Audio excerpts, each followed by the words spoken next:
какви теми обработува твојата емисија? Знам колку што знам и добро знам, работиш со еден колега. Да, тоа е колегата Горан Еремитев, меѓутоа моментално имаме пауза, затоа што е летен период. Се преморивте од многу работа или? Не, затоа што знаеме добро дека медиумите пред цело летото имаат репризни изданија на сите емисии. А водителите се одат на одмор? Не знам за другите, за нас знам дека не одиме на одмор. Каде го поминувате летото 2012? Лето во Струмица. Некаде на одмор до нека туристичка дестинација, преку некоја агенција? Кратко можеби во Грција. Преку телевизија нешто? Не сме биле преку телевизија никаде. Значи, моментално имаме пауза која што ги трае, како што реков, до септември. Од септември почнуваме повторно со нови емисии, со нови идеи, со нови гости, со нови случувања и така натаму.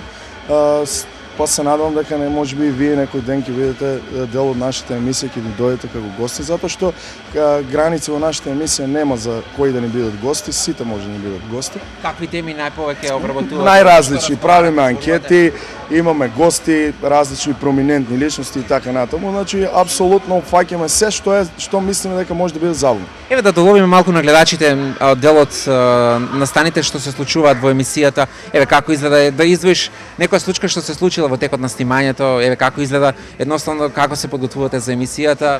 Се подготвуваме, се правиме коста со гел прво. Да. Имате некој шминкер? Не, се шалам. Никако не се подготвуваме, почнуваме спонтано. Нашата емисија се вика моменти затоа што е спонтано, значи се случува спонтано. Нема ништо припремено, затоа се вика моменти, се е на еден момент.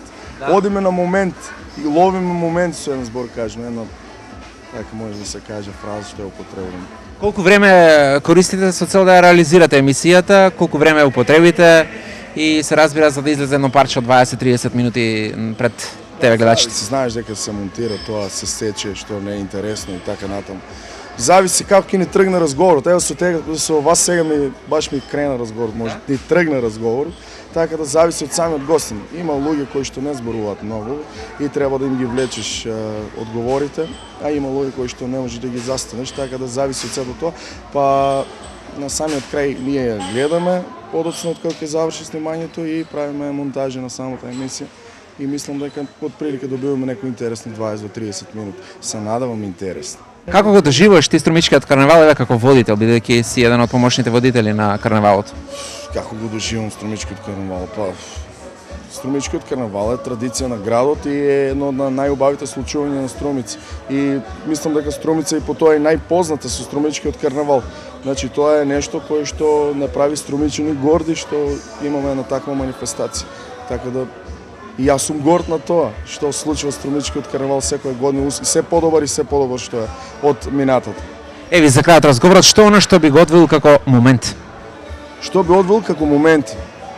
Па не би одвоил ништо, мислам дека најдобро е сами да си доловите неколку моменти од Струмица, мислам дека биде доста интересно да видите баш што се случува сега во моментот во Струмица. Какви моменти има во моментот во Струмица. Ајде да прошетаме малку заеднички низ локалот.